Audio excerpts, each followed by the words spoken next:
আরিফ আরিফ গুলশানের ব্যস্ততম এলাকা, সেখানে নির্বাচনী প্রচার প্রচারণা জুম্মার পরে শুক্রবার কি অবস্থা দেখছেন?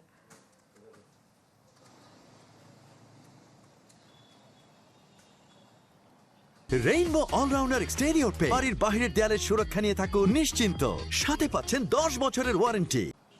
জুমার পরেই বলা যায় যে আজকে জুমার পরে যারা প্রার্থী রয়েছেন তারা তাদের বিভিন্ন জায়গায় প্রচার প্রচারণা করছেন এবং সকাল থেকে আমরা আজকে যে রাজধানীর যে দুটো গুরুত্বপূর্ণ জায়গা ঢাকা 11 এবং ঢাকা 17 আসন, এই তিনটি আসনে সকাল থেকে আমরা ছিলাম এবং দেখেছি যারা প্রার্থী রয়েছেন তারা যারা ভোটার রয়েছেন তাদের দৌড়গোড়া যাচ্ছেন এবং নানান ধরনের প্রতিশ্রুতি দিচ্ছেন। বিশেষ করে ঢাকা 17 আসনে যারা প্রার্থী রয়েছেন খালিদুজ্জামান জামান এবং তারেক রহমান যারা প্রার্থী রয়েছেন, তোর মধ্যে তারেক রহমান তো ঢাকার বাইরে ছিলেন এবং এর বাইরে আজকে ভাসান টেকে তার প্রোগ্রাম রয়েছে। এর বাইরে খালিদুজ্জামান তিনি সকাল থেকে বিভিন্ন প্রচার প্রচারণা চালাচ্ছেন এবং জনমানুষের দোরগোড়ায় তিনি যাচ্ছেন এবং তিনি তার জয়ের ব্যাপারে শতভাগ যে আস্থার কথা সেটি তিনি জানিয়েছেন। এবং অপরদিকে আমরা ঢাকা 11 আসনে আমরা গিয়েছি। 11 আসনের যে মূলত যে তিনজন প্রার্থীর দিকে সবার চোখ রয়েছে, তোর মধ্যে অন্যতম হচ্ছে যে বিএনপির প্রার্থী ডাক্তার কাইয়ুম এবং যে 10 দলীয় জোট অর্থাৎ এনসিপির সমর্থিত প্রার্থী নাহিদ ইসলাম এবং ইসলামী আন্দোলন বাংলাদেশের যে প্রার্থী রয়েছেন ফজলে বারী মাসুদ, তারাও কিন্তু মাঠে রয়েছেন এবং তারা তাদের যে নির্বাচনী প্রচার প্রসারণা সেটি তারা চালাচ্ছেন এবং জনমানুষের কাছে তারা যাচ্ছেন। তবে সবাই কিন্তু নানান ধরনের যে প্রতিশ্রুতি সেই প্রতিশ্রুতি কিন্তু তারা দিচ্ছেন নির্বাচন কেন্দ্রিক। তবে নাহিদ ইসলাম যেমনটি বলেছেন যে তাদের পক্ষ থেকে বলা হয়েছে যে গণ অভ্যুত্থানের যে স্পিড, সেই স্পিডকে ধারণ করার জন্য তারা আগামী নির্বাচনের মাধ্যমে একটি যুদ্ধ ঘোষণার কথা বলেছেন। অর্থাৎ বলেছেন যে জুলাই গণ অভ্যুত্থানে তারা যে এত মানুষ শহীদ হয়েছে, আহত হয়েছেন, পঙ্গুত্ব বরণ করে। সুলতান মাহমুদ আরিফ, ধন্যবাদ আপনাকে আমাদের সাথে যুক্ত হওয়ার জন্য। প্রয়োজনে ফিরবো আবার আপনার কাছে।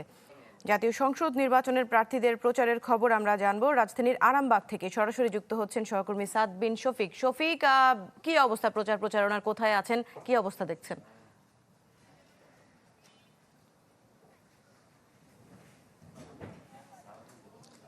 নিগার, আমি এই মুহূর্তে কিন্তু রাজধানীর আরামবাগ এলাকায় আছি। আপনি জানেন মতিঝিল, আরামবাগ সহ ঢাকা 8 যে সংসদীয় আসন আছে, সেই 8 সংসদীয় আসনে বিএনপি থেকে মির্জা আব্বাস সিনিয়র নেতা তিনি প্রতিদ্বন্দ্বিতা করছেন। এর পাশাপাশি কিন্তু 10 দলীয় যে জোট আছে সেই জোটের পক্ষ থেকে কিন্তু শাপলাকলি প্রতীকে নির্বাচন করছে নাসিরউদ্দিন পাটোয়ারি। আমরা দুপুরবেলা নাসিরউদ্দিন পাটোয়ারি নির্বাচনের প্রচারণার খবর জানিয়েছিলাম। বিভিন্ন এই আরামবাগ, মতিঝিল সহ আশপাশের এই ঢাকা 8 আসনের বিভিন্ন জায়গায় ঘুরে ঘুরে কিন্তু তারা গণসংযোগ করছেন এবং প্রার্থীদের কাছে, জনগণের কাছে ভোট চাচ্ছেন।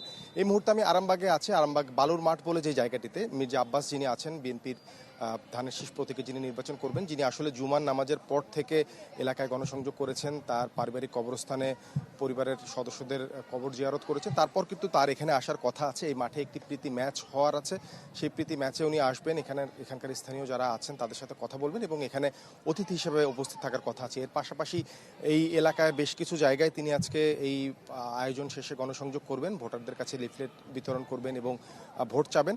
এরপর আমরা যেটি জেনেছি, আপনি জানেন আজকে সরস্বতী পুজো উপলক্ষে ঢাকা বিশ্ববিদ্যালয়ের জগন্নাথ হলে যেই পূজার আয়োজন করা হয়েছে সেখানে তিনি যাবেন। এরপর আজকে যেই রমনা কালী মন্দির আছে সেখানে যাওয়ার মধ্যে দিয়ে কিন্তু আজকে তার আনুষ্ঠানিকতা শেষ হবে, প্রচার প্রচারণা সব মিলিয়ে এই মাঠে কিছুক্ষণের মধ্যে ঢাকা 8 আসনের বিএনপি প্রার্থী মির্জা আব্বাস আসবেন এবং প্রচার প্রচারণায় অংশ নেবেন। জি সাদ, ধন্যবাদ আপনাকে আমাদের সাথে যুক্ত হওয়ার জন্য। প্রয়োজনে আমরা ফিরবো আবার আপনার কাছে। সাদ বিন শফিক যুক্ত হয়েছিলেন আরামবাগ থেকে।